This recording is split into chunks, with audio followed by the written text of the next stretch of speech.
Queridos hermanos, iniciamos la lección divina de este viernes 30 de enero, viernes de la tercera semana del tiempo ordinario. Por la señal de la Santa Cruz de nuestros enemigos, líbranos, Señor Dios nuestro, en el nombre del Padre, y del Hijo, y del Espíritu Santo. Amén. Señor mío y Dios mío, creo firmemente que estás aquí, que me ves, que me oyes. Te adoro con profunda reverencia, te pido perdón de mis pecados y gracia para hacer con fruto este tiempo de lección divina. Madre mía Inmaculada, San José, mi Padre y Señor, Ángel de mi guarda, interceded por mí. En la primera lectura de este día viernes continuamos leyendo el segundo libro de Samuel, capítulo 11, versículos 1 al 4, 5 al 10 y 13 al 17. En la época del año en que los reyes acostumbraban salir a la guerra, David envió a Joab con sus oficiales a todo Israel contra los amonitas. Los derrotaron y pusieron sitio a Rabá. David se había quedado en Jerusalén. Un día, al atardecer, se levantó de dormir y se puso a pasear por la terraza del palacio, donde ahí vio a una mujer que se estaba bañando. Era una mujer muy hermosa. David mandó preguntar quién era aquella mujer y le dijeron: es Betsabé, hija de Eliam, esposa de Urías elitita. David mandó unos criados a buscarla. Se la trajeron a su casa y durmió con ella. La mujer quedó embarazada y le mandó decir a David: estoy encinta. Entonces David le envió un mensaje a Joab: haz que venga Urías elitita. Joab cumplió la orden y cuando Urías se presentó a David, el rey le preguntó por Joab, por el ejército y por el estado de la guerra. Luego le dijo: ve a descansar a tu casa en compañía de tu esposa. Salió Urías del palacio de David y éste le mandó un regalo. Pero Urías se quedó a dormir junto a la puerta del palacio del rey con los demás servidores de su señor, y no fue a su casa. Le avisaron a David: Urías no fue a su casa. Al día siguiente David lo convidó a comer con él y lo hizo beber hasta embriagarse. Ya tarde salió Urías y se volvió a quedar a dormir con los servidores de su señor y no fue a su casa. A la mañana siguiente escribió David a Joab una carta y se la envió con Urías. En ella le decía: pon a Urías en el sitio más peligroso de la batalla y déjalo solo para que lo maten. Joab, que estaba sitiando la ciudad, puso a Urías frente a los defensores más aguerridos. Los sitiados hicieron una salida contra Joab y murieron algunos del ejército de David, entre ellos Urías elitita. Palabra de Dios. Llegamos en la lectura del segundo libro de Samuel a esta que es la escena más terrible de la vida del famoso rey David, del gran rey David, del cual hemos escuchado justamente el día anterior cómo aceptaba esa promesa de Dios de mantener su casa, de mantener su descendencia por siempre, de dar estabilidad a los herederos de David. A pesar de haber recibido esta gran promesa, a pesar de haber recibido este gran mensaje, fíjate cómo el corazón de David prácticamente inmediatamente es capaz de caer en un pecado tan profundo. ¿Cuál es el pecado profundo de David? No se trata simplemente del adulterio que comete con la esposa de Urías, sino para ocultar ese adulterio que tenía como consecuencia el haber dejado embarazada a la esposa de Urías, mandar en definitiva a matar a Urías, para no hacerse responsable de su pecado. ¿De quién estamos hablando? Estamos hablando del gran rey David, de aquel que es reconocido como el Padre de Jesucristo, en cuanto a la dinastía davídica. Señor Jesús, hijo de David. Recuerda cómo ese título hijo de David viene a reconocer justamente la promesa de Dios. Y entonces, ¿qué nos enseña en primer lugar esta parte de la lectura del segundo libro de Samuel? Bueno, nos enseña cómo nosotros no tenemos por qué esperar que las acciones de Dios se realicen de una manera perfecta en todos los hombres. Que todos los hombres escogidos por Dios actúen de manera maravillosa, espléndida, formidable, siempre en todas las acciones de su vida. Esta pretensión suele ser una gran falsedad. Cuando tú dices, no, esta persona no debe ser elegida del Señor porque mira, hizo esto malo y esto malo. Ese no es el parámetro que tenemos que tener, porque si tuviéramos ese parámetro, ¿qué vamos a decir de David? ¿Que David acaso no cometió ninguna cosa mala? Y sin embargo, ¿fue elegido por el Señor? Sí, fue elegido por el Señor. ¿Fue elegido por el Señor para llevar adelante la obra de la salvación? Sí, fue elegido por el Señor para llevar adelante la obra de la salvación. Pero cometió pecados abominables. Sí, cometió pecados abominables. La gracia de Dios, el bien que Dios quiere hacer a través de los hombres, no se limita a que esos hombres hagan todo absolutamente bien. Fíjate, por ejemplo, cuando profundizamos en este tema y nos damos cuenta de lo que se realiza a través de los sacerdotes. A través de los sacerdotes se realiza la obra de la salvación. A través de los sacramentos. ¿Qué ocurre cuando ese sacerdote es un pecador? ¿Los sacramentos quedan invalidados? No. En primer lugar, porque muéstrame cuál es el sacerdote que no es pecador. Todos los sacerdotes somos pecadores. Tenemos que confesarnos igual que todos. Y estamos en el camino peregrino de este mundo justamente buscando la salvación. Buscando caminar cada día más pegados al Señor, espero yo, y habrá algunos por ahí que no quieren caminar el camino del Señor.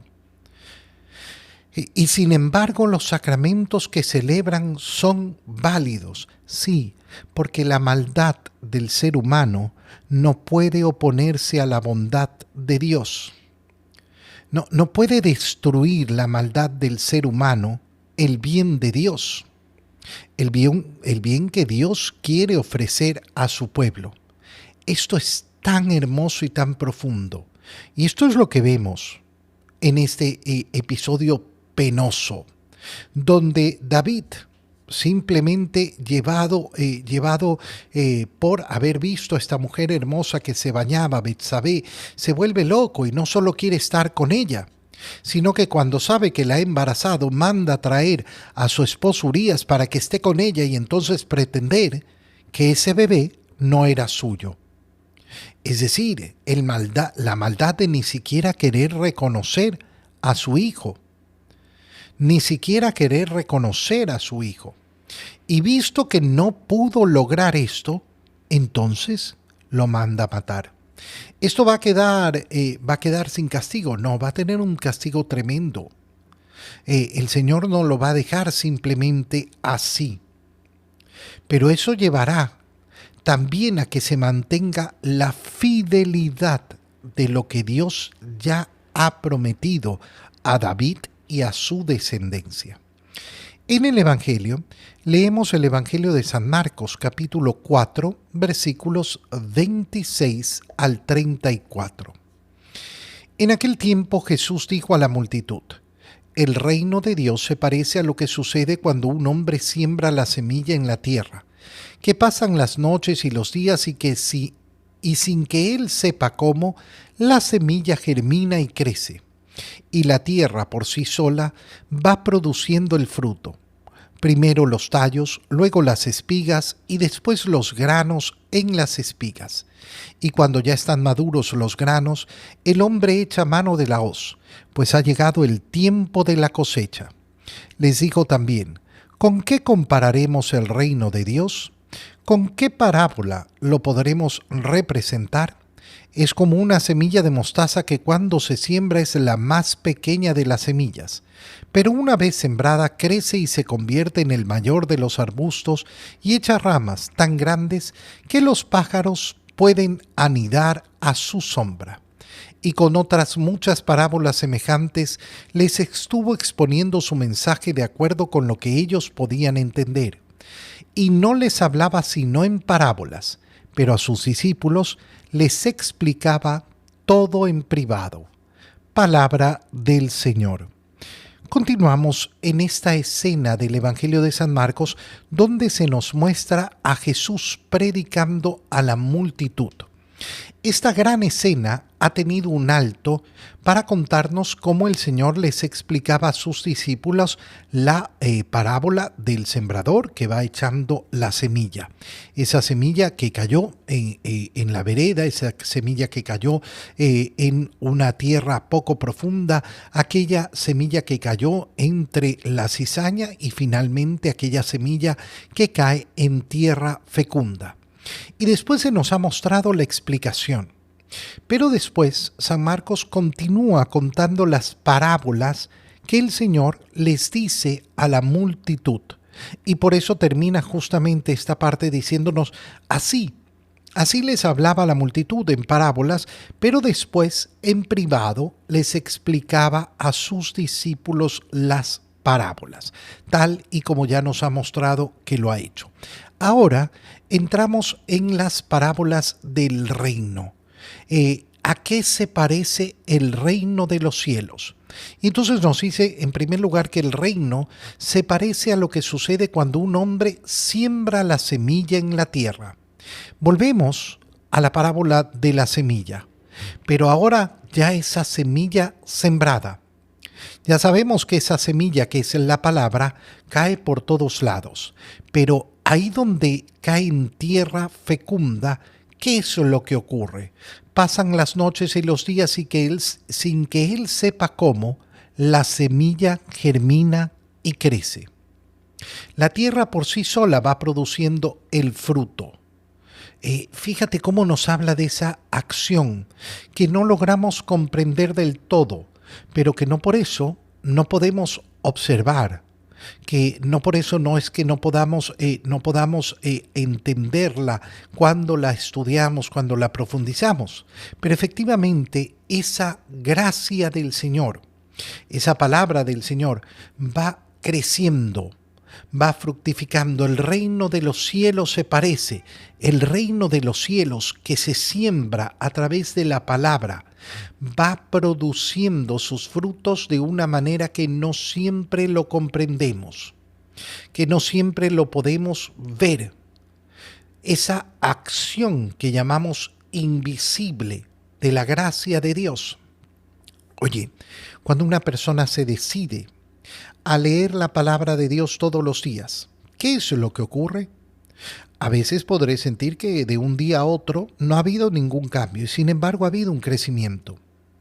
Ha habido una gracia de Dios que va creciendo ahí y que de repente van a llegarse a ver los frutos en la medida que se vive la constancia de esa vida de fe, de esa práctica de leer la palabra de Dios. ¿Qué es lo que ocurre si una persona decide comulgar con frecuencia? Comulgar todos los días. ¿Acaso va a haber un cambio en su vida de una semana a la otra o de un día al otro? No, posiblemente no va a haber un cambio radical, profundo. Pero ¿qué pasa en la perseverancia de esa acción realizada a lo largo del tiempo? Que se va produciendo efectivamente ese crecimiento del reino de los cielos. Y cuando ya está maduro los granos, el hombre echa mano de la hoz. Ha llegado el tiempo de la cosecha. Después viene la cosecha. Después se ven los frutos. Ya lo decíamos hace pocos días atrás.